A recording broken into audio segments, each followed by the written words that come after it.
Rombongan kafilah Abu Thalib dan Nabi Muhammad tiba di sebuah kampung di pinggir laut. Ketika memasuki perkampungan ini, orang-orang penduduk berlari dan bersembunyi.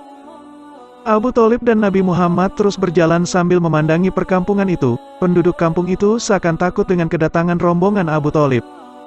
Abu Thalib memerintahkan para rombongan untuk beristirahat. Nabi Muhammad mengambil kurma lalu memanggil anak-anak di perkampungan itu. Nabi Muhammad membagikan kurma kepada anak-anak yang terlihat lapar, begitu juga dengan para wanitanya. Abu Thalib memerintahkan untuk membagi makanan yang mereka punya, lalu ia bergegas pergi menuju goa. Nabi Muhammad mengikuti ajakan seorang anak yang menunjuk arah tepi laut. Nabi Muhammad lalu berjalan menaiki tangganya. Di sana beliau melihat seorang ibu dan kedua anaknya yang diikat. Ternyata mereka akan dijadikan persembahan oleh penduduk setempat, agar berhala mereka memberi rizki di kampung itu. Kemudian Nabi Muhammad melepaskan ikatan tali kedua anak dan ibunya tersebut.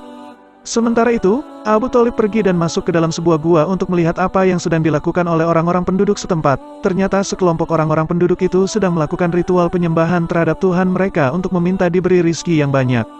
Tiba-tiba terdengar suara ramai dari luar gua. Semua orang yang berada di dalam gua bergegas keluar dari gua untuk melihat apa yang tengah terjadi. Mereka berpikir sesembahan mereka telah diterima Tuhannya. Mereka pun berlari menuju tempat persembahan. Alangkah terkejutnya ketua penduduk itu ketika melihat Nabi Muhammad yang sedang melepaskan persembahan mereka. Ketua penduduk itu pun marah dan menyuruh Nabi Muhammad pergi meninggalkan orang yang akan dijadikan persembahan itu.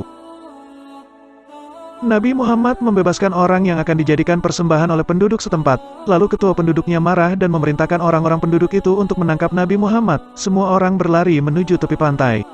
Melihat jumlah orang yang berbondong-bondong mendekati Nabi Muhammad, Abu Thalib meminta Abbas untuk melindungi Nabi. Kemudian mereka menahan pergerakan penduduk. Air laut menghempaskan gelombangnya ke tepi pantai. Orang-orang yang hendak menangkap Nabi Muhammad pun takut dan mundur menjauhi Nabi. Berhala yang dipuja oleh penduduk setempat itu juga roboh. Gelombang laut semakin tinggi menyapu daratan. Abu Thalib, Abbas, lalu membantu Nabi Muhammad menyelamatkan ibu dan anaknya yang dijadikan persembahan. Di atas tebing, Nabi Muhammad berdiri dan berdoa memohon keberkahan kepada Allah Ta'ala di kampung ini yang sedang dilanda kelaparan. Lalu air laut kembali bergejolak dan memuntahkan ikan-ikannya di pinggir laut dengan jumlah yang sangat banyak. Penduduk yang menyaksikan hal itu segera mengambil wadah untuk memungut ikan-ikan tersebut. Semua orang penduduk itu pun sangat bahagia, sudah lama mereka tidak mendapatkan rizki seperti ini. Dan kini, atas kuasa Allah Ta'ala yang diberikan kepada kekasihnya, Nabi Muhammad, rizki itu datang melimpah ruah. Anak-anak pun bersuka cita. Abu Thalib kembali menyaksikan tanda-tanda kenabian pada Nabi Muhammad SAW.